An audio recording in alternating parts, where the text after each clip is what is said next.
discuss probable error, standard error in correlation as well as their questions also. What is the probable error? Probable error is a range जिसमें कि हमारे पास upper limit और lower limit दोनों होती है. Let us see how. This is a normal distribution curve जिसमें कि ये हमारी सेंट्रल वैल्यू है. अब जो हमारा प्रोबेबल एरर है वो हमें सेंट्रल वैल्यू से हाफ रेंज प्रोवाइड कराता है. हमारी एरिया है ये हमें कौन प्रोवाइड करवाता है? Probable error 50% area of normal distribution. इसमें 50% एरिया तो हमारा इनसाइड होता है और 50% एरिया हमारा आउटसाइड होता है. तो इस टाइप से ये हमें क्या दे देता है? अपर लिमिट और लोअर लिमिट. अब इस अपर लिमिट और लोअर लिमिट की जो रेंज है इसी में ही हमारी वैल्यूज लाई करती है. This is the probable error. अब इसको हमें पढ़ना है in reference of correlation. This is our universe जिसमें से हमने सैम्पलिंग की है और 100 यूनिट के सैंपल निकाले. इनमें से हमने 2 वेरिएबल्स के बीच में कोरिलेशन फाइंड आउट कर लिया है. हमने अगेन एक दूसरा सैंपल लिया इसी यूनिवर्स में से और इसका हमें कोरिलेशन फाइंड आउट करना है. हम ये चाहते हैं कि हम coefficient of correlation find out करने की पूरी प्रोसीजर फॉलो नहीं करें. डायरेक्ट ही हम क्या करें? इसका कोरिलेशन फाइंड आउट कर ले. एरर है वो आपको एक ऐसी वैल्यू देता है जिसपे कि आप विश्वास कर सकते हैं कि हमारा जो आर आएगा वो इस अपर और लोअर लिमिट के बीच में ही आएगा. Probable error determines the upper limit and the lower limit of coefficient of correlation. Conditions for the use of PE. हमारा डेटा क्या होना चाहिए? बेल शेप कर्व में होना चाहिए. PE must be calculated for the sample and by the sample. हमने सबसे पहले यूनिवर्स के एक सैंपल का कोरिलेशन निकाला, फिर उसी पहले वाले कोएफिशिएंट ऑफ कोरिलेशन से ही डायरेक्ट दूसरे सैंपल का coefficient of correlation. Next sample must have been selected by random sampling method. Interpretation of coefficient of correlation. Degree coefficient of correlation should be between +1 and -1. जो आपने second sample का coefficient of correlation find out किया है वो क्या होगा? +1 और -1 के बीच में होगा. और अगर 0 होता है that means absence of correlation. अब आपने जब सेकंड सैंपल का कोरिलेशन फाइंड आउट कर लिया है तो अब आपको क्वेश्चन में उसका इंटरप्रिटेशन भी पूछा जाएगा. तो उस इंटरप्रिटेशन को आप कैसे सॉल्व करेंगे? If R is less than PE. अगर आपका आर पीई से कम है, R means coefficient of correlation, PE equals to probable error, then आपका इंटरप्रिटेशन क्या होगा? No evidence of correlation and R is not significant. R is greater than 6 PE. R जो है वो PE के 6 टाइम्स से बड़ा है. तो क्या इंटरप्रिटेशन होगी आपकी? There is definite correlation. वहां निश्चित ही कोरिलेशन है.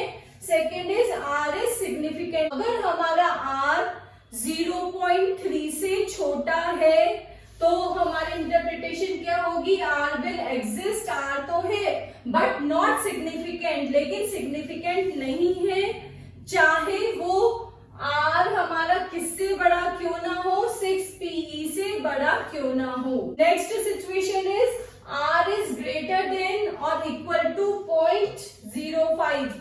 अगर आर हमारा 0.5 के ग्रेटर और इक्वल टू है that means there are certain evidence of correlation. जो लास्ट 2 सिचुएशंस है वो आपको एमसीक्यू सॉल्व करने में बहुत हेल्प करेगी. Next is need of standard error. We can say probable error as it is neither error nor probable, because आपको मैंने स्टार्टिंग में बताया था कि ये आपको क्या करता है? 50% लिमिट ही देता है. तो इसलिए आप क्या कह सकते हैं कि ये on the basis of probable error जो हमारा कोएफिशिएंट ऑफ कोरिलेशन है वो कितना ट्रू है? 50% ही ट्रू है. माना उसने आपको रिलायबल वैल्यू दी कि आप उस पर रिलाई कर सकते हैं, बट कितना रिलाई कर सकते हैं? सिर्फ 50%.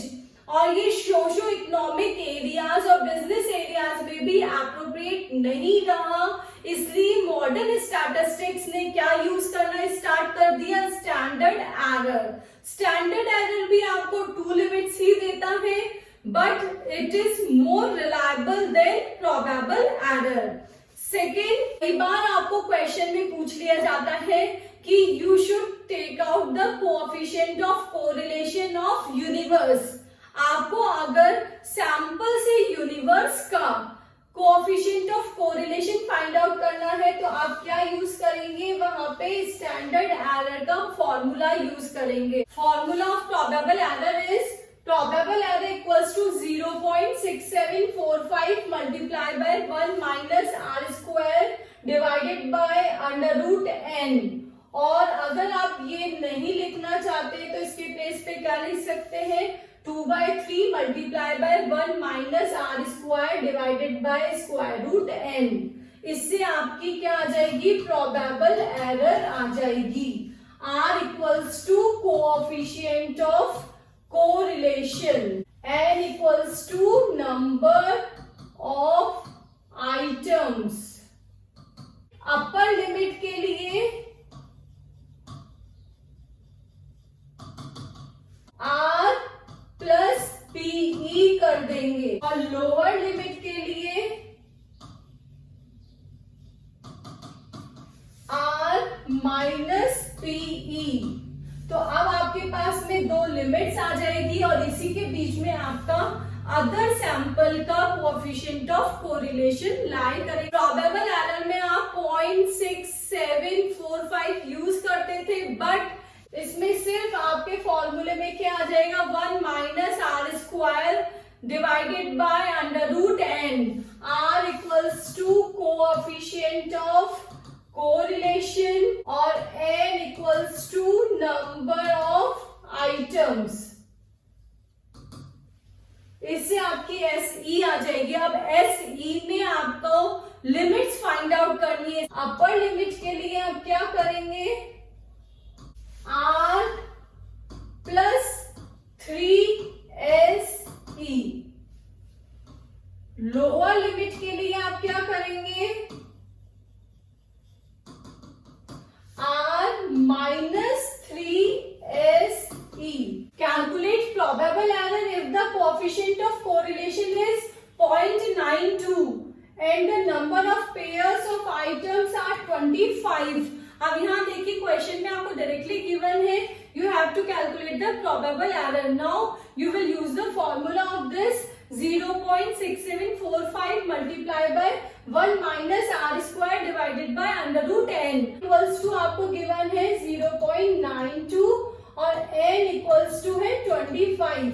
इन दोनों वैल्यूज को हम फॉर्मूले में सब्स्टिट्यूट कर देंगे इधर, ठीक है। r की वैल्यू आ गई ऊपर, n की वैल्यू आ गई नीचे। सबसे पहले इसका स्क्वायर सॉल्व करेंगे, इसका स्क्वायर सॉल्व करेंगे तो वैल्यू आ जाएगी आपकी 0.8464 और इसका अंडर रूट सॉल्व किया तो वैल्यू आ गई आपकी 5।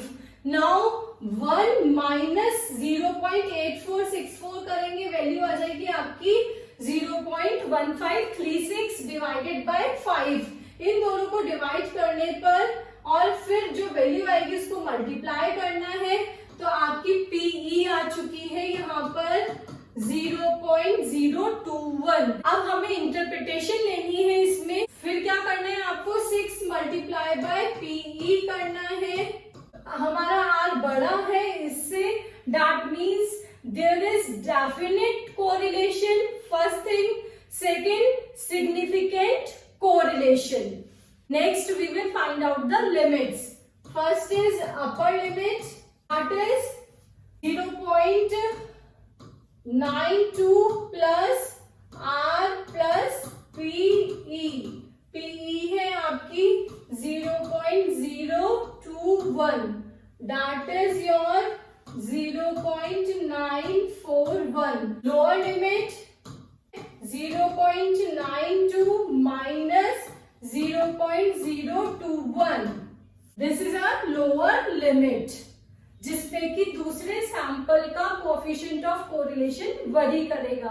तो आपको दोनों चीजें फाइंड आउट करनी आ गई है। Next is if R is 0.2, PE is 0.029, इन दोनों से हमें इंटरप्रिटेशन लेनी है, कोरिलेशन है या नहीं है। तो इसके लिए हम क्या करेंगे, 0.029 मल्टीप्लाई बाय 6, तो क्या आ जाएगा आपका 0.174। ठीक है, अब ये क्या है, R इक्वल्स टू 0.2, हालांकि जो हमारा R है वो इससे बड़ा है, 0.174 के बड़ा है, बट हमारी जो इसमें थर्ड कंडीशन है वो एप्लीकेबल हो रही है, तो R हमारा 0.3 से छोटा है। यहाँ पर इंटरप्रिटेशन किया हमने, yet it is not significant, इसके 6 टाइम से ये बड़ा है बट सिग्निफिकेंट नहीं है। क्यों? क्योंकि यहाँ पे ये R जो है 0.3 से छोटा है, इसलिए। On the basis of the samples of 100 students, it was found that coefficient of correlation between marks obtained in economics and statistics was 0.89. Assuming the distribution marks to be normal, find out probable limits of the coefficient of correlation of the universe. मैंने आपको पहले भी बताया था कि आपको अगर coefficient of correlation universe का निकालना है तो आप यूज करेंगे SE, स्टैंडर्ड एरर। तो in the case of normal distribution of limits of coefficient of correlation of population of universe would be R plus minus 3 SE of R। तो SE का क्या फॉर्मूला है हमारा, 1 minus R square divided by under root N। R square R है हमारा यहाँ पे 0.89 लिख दिया, N इज 100, वैल्यू सब्स्टिट्यूट कर दी, पहले स्क्वायर और अंडर रूट सॉल्व किया, फिर माइनस सॉल्व करके आपका आंसर आ गया 0.2079। This is your SE।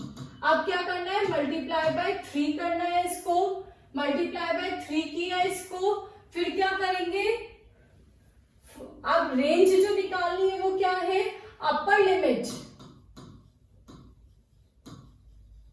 Upper limit में क्या इससे निकलेगा, R प्लस 3SE, और लोअर लिमिट में कैसे होगा, R माइनस 3SE। R है ये प्लस 3SE कर दी, R माइनस 3SE कर दिया है यहाँ पे, 0.89 minus 3 multiply by 0.02079 equals to 0.89 minus 0.0627। तो आंसर आ गया आपका 0.828। ये आ गई आपकी लोअर लिमिट, ये आ गई आपकी अपर लिमिट। तो probability of the R in the universe limits are 0.82 से लेके 0.952 है। Next is to study the correlation between the age of husband and age of wives. A sample of 40 is taken from the universe of husband and wives. The sample study gives the correlation between two variables is 0.8, R equals to है आपका 0.8, N equals to हो गया 40। Now क्या with in what limits आपको find out करनी है, अपर limit and lower limit. Does it holds true for universe. अब आपको ये बताना है कि वो यूनिवर्स के लिए ट्रू हो, दैट मीन्स दूसरे सैंपल के लिए नहीं पूछ रहा है, वो पूछ रहा है यूनिवर्स के लिए। तो आप यूज करेंगे SE, that means standard error. This is your assignment question, do yourself, and if you have any doubt you can comment me.